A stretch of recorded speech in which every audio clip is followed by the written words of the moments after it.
नमस्कार, बहुत बहुत स्वागत है आप सबका हमारे इस विशेष कार्यक्रम में। कोविड-19 इस महामारी का हम सबके जीवन पर बहुत ही व्यापक प्रभाव पड़ रहा है। हमारे जीवन के विभिन्न पहलुओं को ये कई तरीके से प्रभावित कर रही है और इन सब के बीच में अगर हम शिक्षा की बात करें तो हमारे देश के 33 करोड़ छात्र भी इस बीमारी की वजह से जो अनिश्चितता की स्थिति बनी हुई है उसके चलते चिंता कर रहे हैं अपने भविष्य की।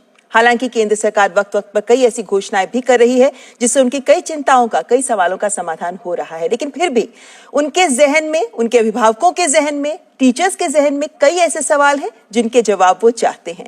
और इसी सवाल जवाब के लिए ही हम आज इस विशेष सत्र का हमने आयोजन किया है और हमारे साथ हैं केंद्रीय मानव संसाधन विकास मंत्री डॉक्टर रमेश पोखरियाल निशंक। डॉक्टर साहब, बहुत बहुत स्वागत है आपका।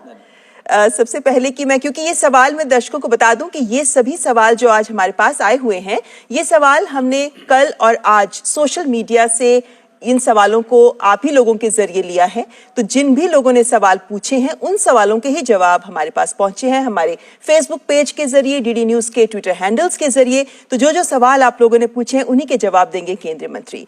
डॉक्टर निशंक, अगर हम सवालों के सिलसिले की शुरुआत करें तो सबसे पहला सवाल हमारे पास आया है समीर सौरभ सिंह, जो मुजफ्फरपुर से हैं और उन्होंने अपना सवाल पूछा है और उनका सवाल वही सवाल है जो बहुत लोग पूछना चाहते हैं।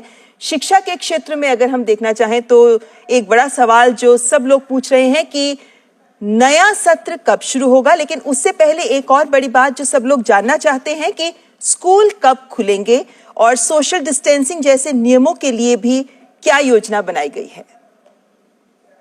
स्वाभाविक ये है कि सबके मन में ये विचार होगा, जैसे अभी आपने कहा कि इस देश में 33 करोड़ छात्र छात्राएं हैं और यदि उनके माता पिता को भी लगा दें तो ये 99 करोड़ होते हैं। उन 99 करोड़ लोगों की स्वाभाविक ये चिंता कि स्कूल कब से खुलेंगे और खुलेंगे तो किन परिस्थितियों में होंगे और कैसे सामाजिक सुरक्षा की दृष्टि से उसको विभाग करेगा, स्कूल करेंगे, कॉलेज करेंगे, संस्थान करेंगे। हम लोगों ने जब भी हम स्कूल खोलेंगे, हम लोगों ने स्कूली शिक्षा के लिए एनसीईआरटी को कहा है, एक टास्क फोर्स गठित किया है कि वो इस बात को सुनिश्चित करें कि जब भी ऐसी स्थिति आएगी, जब हम खोलेंगे तो किस रूप में, किस अनुपात में और किस ढंग से हम स्वास्थ्य विभाग के जो हमारे मानक हैं, जो निर्देश हैं, उनका हम पालन करते हुए और उस स्कूल को हम खोलेंगे। ऐसे उच्च शिक्षा में यूजीसी को कहा है कि वो इन सभी परिस्थिति पे और बच्चों पर, छात्रों पर और उन परिस्थितियों पर पूरा अध्ययन करेंगे और फिर बताएंगे कि किस ढंग से, किस रूप में और किस सीमा तक और कैसे कैसे करके हम स्वास्थ्य विभाग के उन निर्देशों का भी पालन करें। और हमारे लिए पहली आवश्यकता है, जो हमारी पहली प्राथमिकता है, वो हमारा जो भविष्य है, बच्चे, छात्र छात्राएं, उनकी सुरक्षा का है। डॉक्टर निशंक, ऐसे में क्या टाइम टेबल में कोई बदलाव भी हो सकता है क्या? क्योंकि कई तरीके की बातें सामने आ रही हैं कि ये शायद ऐसे कुछ बिंदु हैं जिन पर एनसीईआरटी फोकस कर रहा है कि ऑड इवन रोल नंबर्स के हिसाब से बुलाया जाए, आने का वक्त बदला जाए, टाइम टेबल में कुछ बदलाव किया जाए। तो क्या कुछ ऐसे बिंदु हैं जो भ्रम की स्थिति लगातार बनी हुई है मंत्री जी? तो ऐसे में हमारे ट्विटर हैंडल पर एक सवाल ये भी आया है कि कॉलेज परीक्षाओं में प्रमोट किया जाएगा या फिर ऑनलाइन परीक्षा होगी। यहाँ पर यह भी बता दें कि कई लोगों को ये लगता है कि अगर हालात सामान्य नहीं हुए तो ऐसे में क्या ऐसा कोई कदम भी सोचा जा सकता है? देखिए, आगे क्या परिस्थितियां होंगी तो भविष्य पर निर्भर करेगा, लेकिन वर्तमान में जो हम लोगों ने तय किया है कि जुलाई से परीक्षाएं होंगी और जो परीक्षाओं में सम्मिलित नहीं हो सकेंगे उनका विकल्प भी दिया है। लेकिन जो भी परिस्थितियां आएंगी उनका सामना किया जाएगा और रास्ता निकाला जाएगा।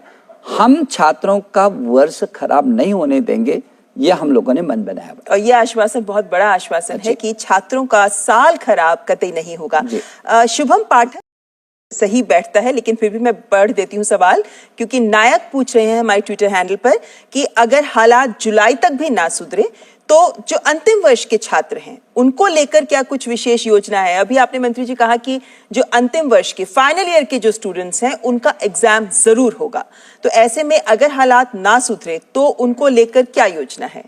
नए कभी तो हमने मन बनाया हुआ है, जैसे कि आपको बताया कि जो फाइनल एग्जाम होगा, फाइनल वर्ष का जो है अंतिम वर्ष का जो छात्र होगा उसकी परीक्षाएं जरूर होंगी, और वो किस रूप में और किस तरीके से होंगे उस पर फिर आपको आगे बताया जाएगा। जी, और अब चूंकि डॉक्टर निशंक हम जानते हैं कि डेट शीट आ गई है, 10वीं 12वीं की परीक्षाएं हो रही होंगी अब जल्दी, और उसको देखते हुए अब अगले सत्र के लिए भी सवाल उठने लगे हैं।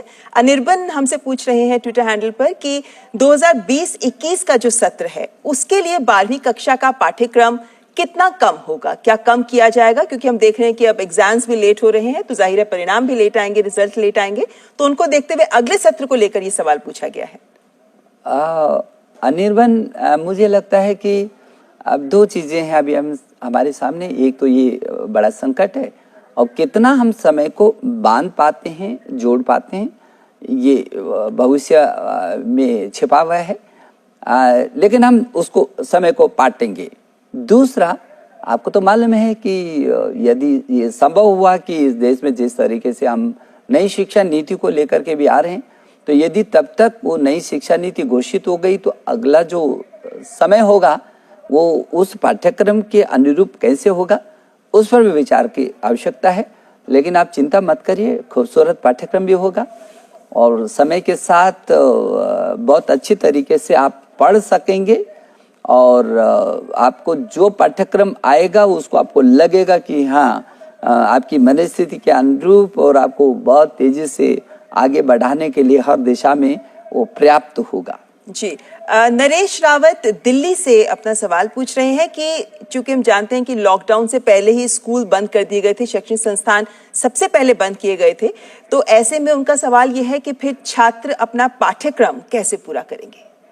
आप तो पाठ्यक्रम में पूरा कर ही रहे हैं, अधिकांश छात्रों ने तो पूरा पाठ्यक्रम किया है, और पाठ्यक्रम पूरे हुए हैं तभी जो परीक्षाएं हुई हैं।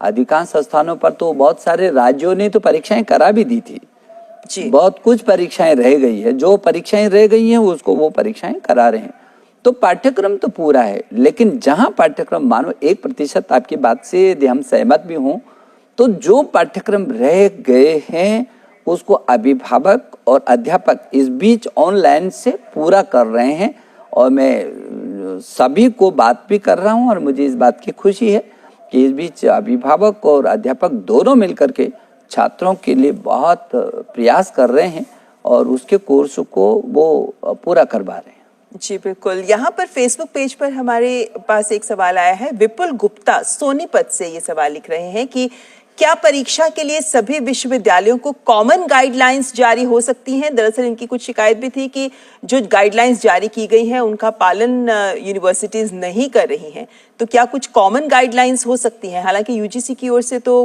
गाइडलाइंस या परामर्श दिया गया है। असलियत में ये देश इतना बड़ा देश है, सबकी अलग अलग भौगोलिक परिस्थितियां हैं, और आप देखेंगे तो 1000 विश्वविद्यालय हैं देश के अंदर, 45,000 डिग्री कॉलेज हैं, और 15 सवाल उसी से जुड़ा हुआ है क्योंकि आर्यन विशिष्ट हमसे ट्विटर हैंडल पे पूछ रहे हैं कि ऑनलाइन शिक्षा पर इतना जोर दिया जा रहा है तो क्या पारंपरिक शिक्षा द्वारा पढ़ना छोड़ रहे हैं हम? आर्यन, आपको तो मालूम है कि इन परिस्थितियों में इसके सिवाय कोई विकल्प आपके पास नहीं है। पहली बात तो ये, तो इसकी कभी जोर जबरदस्ती नहीं हुई है, परिस्थितियों ने हमको इस प्लेटफॉर्म पर आकर के खड़ा किया है और जिसका कोई विकल्प नहीं है। लेकिन जो पारंपरिक शिक्षा है इसको भी अध्यापक ही पढ़ाएंगे, और अभी तो वो परिस्थितियां नहीं है कि 100% सभी ऑनलाइन पर होंगी, लेकिन जो पारंपरिक हमारी जो शिक्षा है वो शिक्षा जारी रहेगी और अध्यापकों के माध्यम से ये ऑनलाइन आगे और तेजी से बढ़ेगा। ये हमारा कार्यक्रम है। जी पूछ रहे हैं, लेकिन अब जो अक्षय कुमार सवाल पूछ रहे हैं वो हमें लगता है 11वीं में है और 12वीं में जा रहे हैं, तो इस वजह से सवाल आ रहा है कि 2021 में जो 12वीं की परीक्षा होगी तो उसमें क्या पाठ्यक्रम आधा आएगा या पूरा। मुझे लगता है मंत्री जी ये सवाल उससे लेकर है कि भाई सत्र छोटा हो जाएगा तो उसको लेकर पाठ्यक्रम में भी बदलाव होगा, तो एक छात्र की ओर से सवाल है कि भाई पूरा होगा या आधा आएगा। जाहिर है कि एडजस्टमेंट करनी पड़ेगी। इसकी आपको अभी चिंता करने की जरूरत नहीं है, और अभी से आप यदि इस चिंता में पड़ेंगे आधा होगा या पूरा होगा, आप इसको बिल्कुल चिंता मत करिए। आपके अनुरूप परिस्थिति के अनुरूप आपको बिल्कुल आपको लगेगा कि जो परिस्थितियाँ उनके अनुरूप आपको पाठ्यक्रम मिलेगा। मुझे लगता है कि जो परिस्थितियाँ हैं और जो आगे हैं, हम पाठ्यक्रम को अभी भी हम लोगों ने वैकल्पिक कैलेंडर दिया है, लेकिन हम लोग पाठ्यक्रम को पूरी करने की कोशिश करेंगे। लेकिन नई शिक्षा नीति में क्या स्वरूप होगा उस पाठ्यक्रम का, वो आगे आने वाला भविष्य तय करेगा। फिलहाल तो आप वर्तमान में खूब अच्छा अध्ययन करिए और आगे आपका भविष्य तो बहुत अच्छा है। यानी इंतजार करें, सारे समय पर सारी जानकारी दी को लेकर मंत्री जी आपने जवाब दिए हैं। हम उम्मीद करते हैं कि जिन जिन लोगों ने अपने सवाल पूछे हैं वो ज़रूर जवाब से आश्वस्त रहे होंगे, और जैसे जैसे वक्त आगे बीतेगा, कोविड-19 महामारी के चलते जैसे जैसे हालात बदलेंगे वैसे वैसे तमाम स्थिति और स्पष्ट होती जाएगी। बहुत बहुत शुक्रिया मंत्री जी हमारे बीच आकर डीडी न्यूज़ के प्लेटफॉर्म पर हमारे मंच पर इन तमाम सवालों के जवाब देने के लिए बहुत बहुत शुक्रिया। इसी के साथ इस विशेष कार्यक्रम में आज लेते हैं इजाजत, लेकिन आप डीडी न्यूज़ के साथ लगातार बने रहिए क्योंकि ताज़ा तरीन खबरें लेकर हम लगातार आपके सामने हाजिर होते रहेंगे। फिलहाल लेते हैं इजाजत, नमस्कार।